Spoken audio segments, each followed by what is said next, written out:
So you're looking to buy your first camera, but you aren't exactly sure what lens you want to buy, and you're on a budget, but you're looking for an all-in-one lens. Look no further than this lens right here.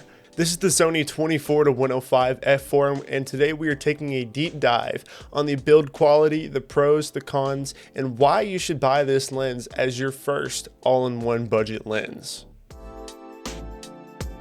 So as we start off looking at the build quality of this lens, this is weather sealed all metal glass from Sony. It has a 77mm filter thread. It comes in at just under 24 ounces. It is at 23.4 ounces, or for our Europeans out there, 663 grams in weight.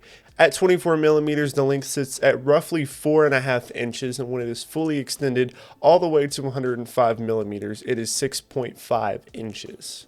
I'm currently using this lens on an APS-C camera, which is an equivalent of 36 to 158 on focal range on an APS-C camera compared to a full frame. The minimum focus distance on this camera is 1.25 feet, or approximately 0.38 meters.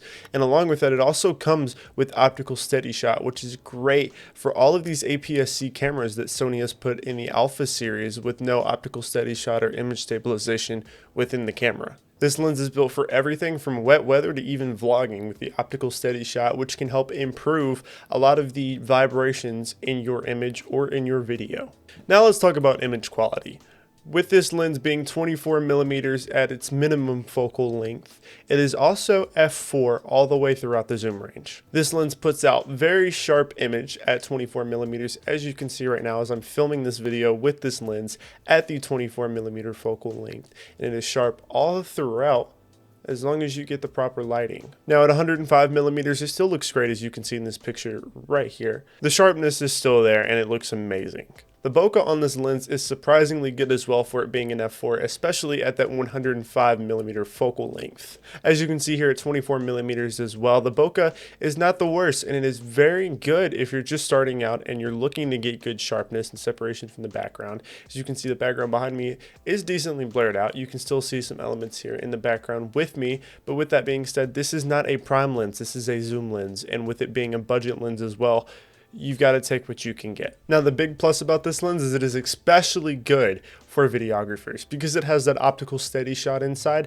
As you can see, this is the difference between when the optical steady shot is turned on versus turned off. I'm currently shooting on the A6400, so this has no in-body image stabilization, which is great for a lot of those cameras in the Sony Alpha series that do not have the ability to have optical steady shot inside of the body. And with this being an f4, you won't get extreme bokeh as you would expect from an f2.8 lens, but it still stands out very well against the crowd when it comes to bokeh. Now, purchasing this lens all comes down to what you see yourself doing.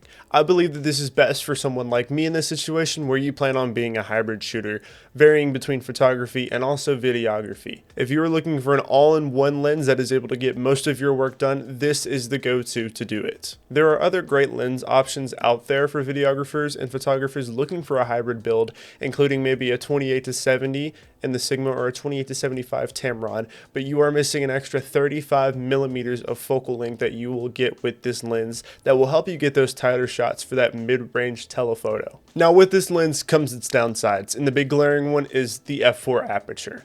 As you can see here in some of these sports photos I took, the focal range is great, and I will admit that. But the big issue here is the grain. Being at an f4 aperture leaves less light to be able to come inside of the camera whenever you're using this lens.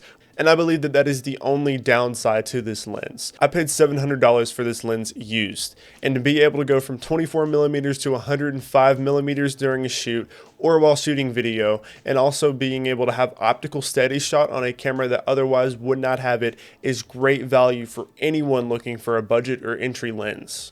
So once again, if you are a hybrid shooter looking for your first lens for your Sony Alpha camera and you're going on a little bit of a budget, I highly suggest picking up this 24-105 f4.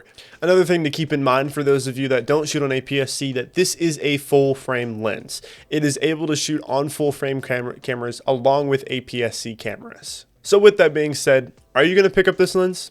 Let me know down in the comments, and make sure while you're down there to like and subscribe if you're looking for more videos on photography or videography equipment and tips. And until then, I'll see you guys next time.